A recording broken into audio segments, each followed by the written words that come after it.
All right. What's going on, everyone? Aaron here, Clean Cuts Lawn Care. It is Wednesday, about almost 2:30. My clock is wrong. I forgot a time change since then. So it's about 2:30. The mechanic shop just called. Yes, I tipped the mechanic, just like I told you guys before. The mechanic shop called, 51 was ready. So remember when I first found out it was the water pump leaking, and that is how it got me. It was coming out of the back of the water pump and running down,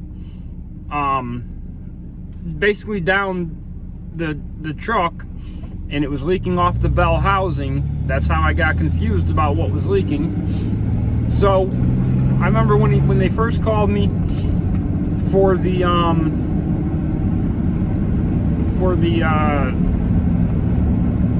what was the price on it just for that? I think the water pump was like $300 or $350 maybe. And that's when I talked to him and I said, hey, this winter I wanted to do the rear differential fluid. I wanted to do a fuel filter, things like that. Oh, also the exhaust mount. If you guys remember, one exhaust mount broke last year. I replaced it. The exhaust mount ahead of it broke, and when I went to replace it, it wouldn't line up. And I said before, if I push it up that high to line it up, it's gonna break something. So they fixed that as well. Of course, they had to use a bigger hanger to fix it. So they did the water pump. They didn't have to do the radiator hoses, but they did have to do like the new intake hoses or whatever that leads to the water pump. I think there's one on top, one on bottom. They had to do those. They did the rear differential fluid, new seal and a new pan, the cover, not pan, but cover, which I figured they were gonna do. Now they could have cleaned up the old cover, I'm sure. But look, I told them before, when you're working on something on my truck and you see something and within relevance of what you're doing that needs replaced, just replace it. I told him, I said, unless we're talking about a large pricing change, don't call me, just do it. You don't need approval. I'm not going to argue with you about it. If it needs replaced, replace it. So when I added all this stuff, because like I said, why take the truck back from them when they already have it, right?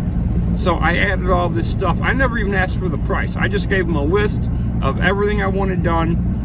Since they had the truck, I didn't get the price except for the water pump, and they had it. So the one thing they couldn't do, so here, what they did, like I said, the water pump, the two intake and outtake hoses, the exhaust hanger, and it's now realigned how it's supposed to be with the, so it has the run for the condensation. They did the rear differential fluid, seal, new cover. The one thing they couldn't do was the fuel filter, and I didn't know this, nor did they. So I guess they searched all the lines, no fuel filter. He pulled up the schematics for the truck, and it showed there being a fuel filter. Went back out and looked again, no fuel filter. So what ended up happening was the fuel filter on this truck is part of the fuel pump housing. So if you want to change the fuel filter, you have to change the fuel pump. Stupid if you ask me. I need to look at 52. I don't know if that's the same way or not. So when I ripped the bed off of this winter, I might just go ahead and take out the fuel pump at that time, or maybe not, I'll see. Because once I rip the bed off and build the wooden bed, it's going to be built to where I can easily remove the bed at any time. So if the fuel pump was to ever go out, I can access it that quick, no problem. So total cost of this was $655. But again, I try not to look at these things, whether I do the repair or the mechanic does the repair, and the cost of it. I try not to look at that like a loss. Because of the age and the miles of the truck, I look at it like a win. That is something I will never again have to do or worry about on this truck. It's done. Whatever new parts go in, the truck will die with those parts. So, and also there's another way I look at it too. Okay, so that was $655. I don't remember the last thing I did for the truck. I mean, I've done like little dinky stuff. I think the thing before that was the alternator, and I put a battery in, which was good because winter's coming, obviously, and I had not replaced the battery since I had the truck. But I look at these repairs, like I said, whether it's me buying parts in my time or the mechanic shop doing the work. If I had a new truck, brand new, how much would that payment be? Let's just throw a number of $800 a month out there, just to throw it out there. Maybe it would be $600, maybe it would be $700. I don't really know, but we'll just throw $800 a month out there.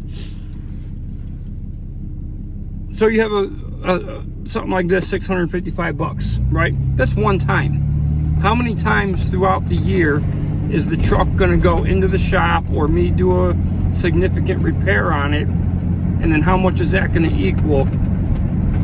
If you break it down to 12 payments at $800 a month, so that's $9,600. But let's lower it to let's lower it to $9,000 truck payments for a year, just because who knows what kind of truck it would be, the interest on it, whatever. So let's lower it down to $9,000. There's no way in hell I'm ever gonna have to pay $9,000 a year for repairs. Not even close, right? So anytime I have to put money into the truck, I'm still way ahead. And again, whatever I do to it significantly like this, that's it. It's never being done again. Okay, that rear differential fluid, it's fluid. Okay, it's intertwined for a life now. That cover, that's it. That water pump, that's it. Those lines, that's it. The exhaust hanger, who knows, right? Depends on how much salt they're putting down on the roads. So $655, a tip to the mechanic, because I appreciate you, mechanic. You did work for me that, yeah, I could have done. I definitely didn't want to do, but you know, same thing like the lawn mowing customers, right? Most of them could do it. They don't want to do it. So what do? You tip. Thank you, mechanic. Thank you, lawn care guy. Here's some money. Okay, from the bottom of my heart, appreciation. Yeah. Except they don't do that, right? I do it. I'm sure you guys do it. But for some reason, these other people, they just don't understand. So yeah, not a bad deal. And you know what? That's at least I know I'm going into winter time. Like I said earlier this year, doing the alternator, battery, doing the water pump and those lines. I know I'm going into winter strong, right? Because the last thing I need is for the truck to go down, for the truck to be going down on me during the winter. It's different when you are doing mowing. You have 7 days in a week to get your mowing route done. Wintertime, from the time there's 2 inches there on the ground, you have 24 hours, and that's a lot. You better not have to use the whole 24 to at least get that first service done, or people are going to be pissed. Now, in our service agreement, I give myself 24 hours just in case something goes wrong. Look at the time I fell off the truck, thought I broke my arm. you know, I give myself a leeway, but you better not have to use that whole 24 hours. So I'm happy to be going into wintertime strong, feeling comfortable about the truck. I have to get tires, but other than that, you know, feeling pretty good about going into wintertime. So 51's back, better than ever, and I'm excited. Not tomorrow, but Friday, hopefully I'll be out here getting some jobs done. I'm gonna give it one more day for this snow to melt and you know, be able to get some jobs done. So all right guys, I'm out of here.